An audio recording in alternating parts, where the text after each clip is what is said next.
ಯಾಕೋ ಅಂಕಿ ಇನ್ನು ಎಷ್ಟು ಅಂತ ದುಃಖ ಪಡ್ತೀಯ?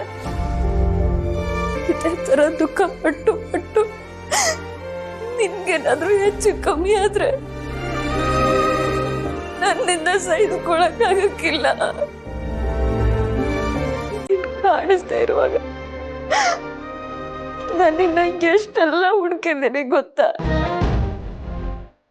ಈಗ ನೀನ್ ನನ್ ಕಣ್ ಮುಂದೆ ಇದೆಯಾ ಅನ್ನೋ ಖುಷಿ ಇದೆ. ಆದ್ರೆ ನೀನ್ ಈ ತರ ಕಣ್ಣೀರ್ ಹಾಕೊಂಡಿದ್ರೆ ಹೆಂಗ್ ಹೇಳು? ಜಾನು ಅವರು ಇವಾಗ ನಮ್ ಜೊತೆ ಇಲ್ದೇ ಇರ್ಬೋದು, ಆದ್ರೆ ಅವರು ನಮ್ಗೋಸ್ಕರ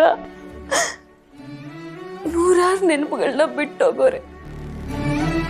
ಆ ನೆನಪುಗಳನ್ನ ನೆನೆಸ್ಕೊಂಡು ನಾವು ಖುಷಿಯಾಗಿರಕ್ಕೆ ಪ್ರಯತ್ನ ಪಡ್ಬೇಕಷ್ಟೆ. ಹೊಟ್ಟೆ ನಮ್ ಕೈಯಲ್ಲಿಲ್ಲ ಅನ್ನುವಾಗ ಸಾವನ್ನ ತಡಿಯಕ್ಕಾಗತ್ತೆ. ಇವತ್ತು ಅವ್ರೋಗವ್ರೆ, ಮುಂದೆ ಒಂದಿನ ನಾವು ಹೋಯ್ತೇವೆ. ನೋವಿಂದ ಬೇಕಾದ್ರೆ ತಪ್ಪಿಸ್ಕೋಬೋದಂತೆ, ಆದ್ರೆ ಸಾವಿಂದ ಯಾರು ಯಾವತ್ತೂ ತಪ್ಪಿಸ್ಕೊಳಕ್ಕಾಗಕ್ಕಿಲ್ಲ. ನೀನ್ ಇಲ್ಲಿ ನಗ್ನಗ್ತಾ ಇದ್ರೆ ತಾನೆ ಅಲ್ಲಿ ಜಾನು ಅವ್ರ ಆತ್ಮಕ್ಕೂ ಶಾಂತಿ ಸಿಗೋದು.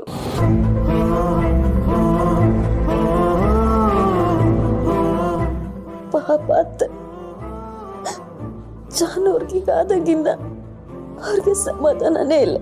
ಜಾನು ಅವ್ರಿಗೆ ಯಾವ ಕಾರ್ಯಕ್ಕೂ ಅತ್ತೆ ಮುಂದೆನೆ ಬಂದಿಲ್ಲ. ಯಾವಾಗ್ಲೂ ರೂಮಲ್ಲಿ ಕುತ್ಕೊಂಡು ಹೇಳ್ತಾನೆ ಇರ್ತಾರೆ.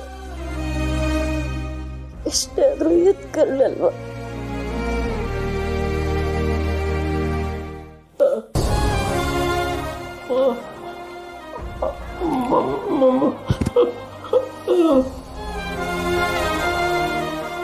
ವೆಂಕಿ ನೋಡು,